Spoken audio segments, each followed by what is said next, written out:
undercover investigation now revealing one of the biggest fears about Obamacare coming true, and that is fraud that has come out of this study. Congressional investigators set to testify before a House committee today on how they were able to use fake identities to get subsidized, partly free health insurance.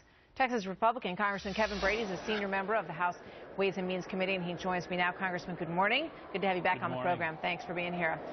So basically, part of this study was that 12 different individuals tried to use fake identities in order to secure, in some cases, free health insurance for themselves, and 11 of them were to get it, right?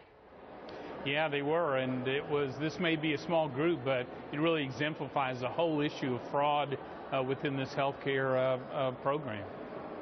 You know, it's very sort of, I mean, it reveals what we have been watching all along, which is that the website, and even the administration said, we're not going to be able to verify incomes necessarily. We haven't really worked out that part of the website yet, and it shows how much of this rollout just really wasn't ready, since you're able to get on there and get it without even verifying how much you make or what your name is.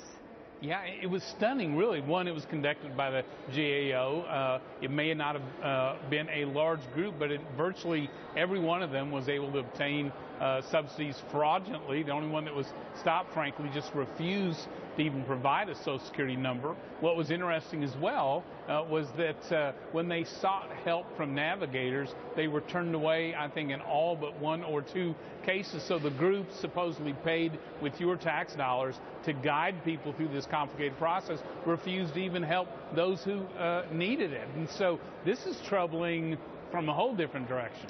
Yeah, in fact, it does raise more questions, as you point out, about these navigators, and we all remember learning about who they were and how they were being trained. They didn't get a whole lot of training, but one of them apparently in this study did turn someone down and said your income is too high, so you won't be able to receive this subsidy.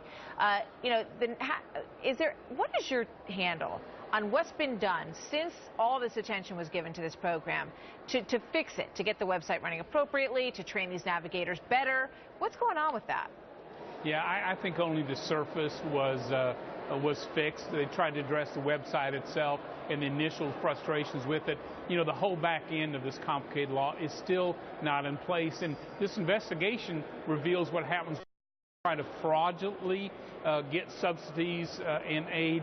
But there are, we think, millions of Americans who are getting subsidies today that aren't eligible, and either this next April or the April after it may well be facing thousands and thousands of dollars they have to return to the IRS as a result of this program, this law, simply not being ready for prime time. Well, Congressman, I think, supporters of the law would say, it's helping a lot of people. A lot of people have health insurance who didn't have it before. You can look at any government program, whether it's disability, Medicare, and you're going to get a certain percentage of people who get through and fraudulently get benefits they don't deserve. Well, I will tell you, not to this extent ever, and not in such an important category, and not with a law that has been in place more than 4 years. They've spent billions of dollars. Yes, someone is going to be helped when you spend this much money, but how many people are being hurt, that's what we continue to focus on. So you have these two rulings also that came down from the court, federal courts, and they're likely to see their day in the Supreme Court as well. Do you think that this is falling apart based on these rulings, and perhaps in part because of this study?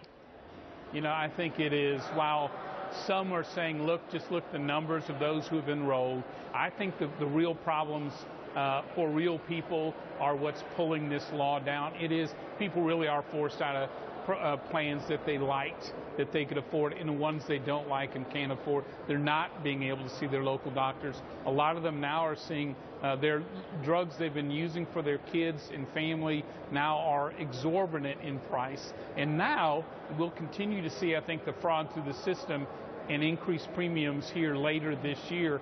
And so while some sound a big number, if you look at the real impact, this law continues to be a real disappointment. Saw a poll number this morning, 59% of Americans, according to one poll, that was the highest number I'd ever seen, oppose Obamacare at this point. So we will see. Congressman Brady, thank you very much. Nice.